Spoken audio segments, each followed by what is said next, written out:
Restaurant style paneer bhurji non veg न खाणाऱ्यांसाठी best पर्याय। हे फ्रेंड्स, मी Jayashree, welcome to AryaDevcreation। Paneer bhurji बनवण्यासाठी आपण इथे कढईमध्ये 1 चम्मच तेल घेतले। तेल हलकंसं गरम झालं की यामध्ये घालायचं आहे 1 तेजपत्ता, छोटा दालचिनीचा तुकडा, 3 हिरवी विलायची आणि 10 ते 12 काळे मिरे घालायचे अख्खे। आता हे खडे मसाले आपल्याला हलकेसे भाजून घ्यायचे आहेत। खडे मसाले थोडेसे भाजले म्हणजे यामध्ये घालूयात 2 मीडियम साईजचे कट केलेले कांदे। कांदासुद्धा आपल्याला हलकासा 1 ते 2 मिनिट परतून घ्यायचा आहे। थोडासा जस्ट कांद्याचा कलर चेंज होईपर्यंत आपल्याला कांदा तळून घ्यायचा आहे। कांदा तळला, आता यामध्ये घालूयात 2 मीडियम साईजचे कट केलेले टमाटरसुद्धा हलकेसे परतून घ्यायचे आहे। आता यामध्ये 1 इंच अद्रकचा तुकडा आणि 15 ते 20 लसूण पाकळ्या घातल्यात आपण।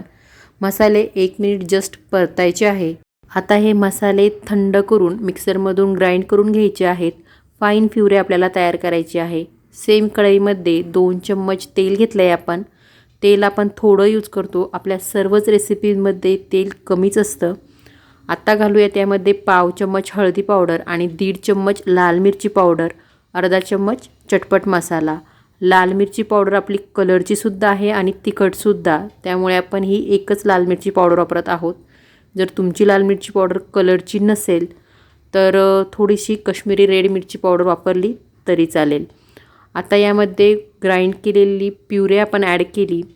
सर्व व्यवस्थित मिक्स करून घ्यायचं आहे। मसाल्याच्या भांड्याला थोडी ग्रेव्ही बाकी आहे तर थोडंसं पाणी ॲड करून आपल्याला ती सर्व प्युरी यामध्ये घालून 5 मिनिट ॲटलीस्ट ही प्युरी शिजवून घ्यायची आहे।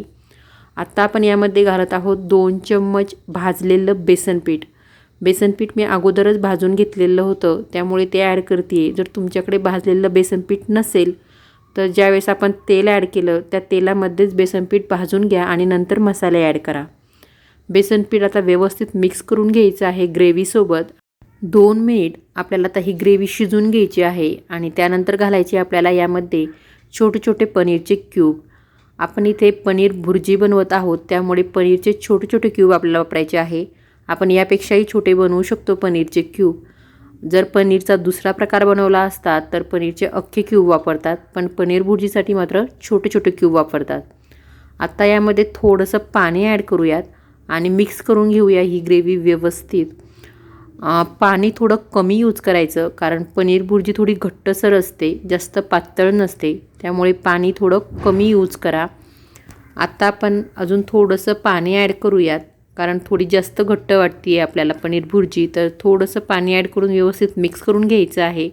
आणि आता चवीनुसार मीठ घालायचं आहे पनीर भुर्जीमध्ये। सर्विंगसाठी कोथिंबीर ॲड करायची आहे आणि परत एकदा 2 ते 3 मिनिट आपल्याला ही ग्रेव्ही शिजवून घ्यायची आहे। छान शिजल्या गेली आहे आपली पनीर भुर्जी। आता यामध्ये ॲड करूयात थोडंसं बटर। मी इथे 2 क्यूब बटर ॲड केलं। आता करूयात आपण पनीर भुर्जीची सर्विंग।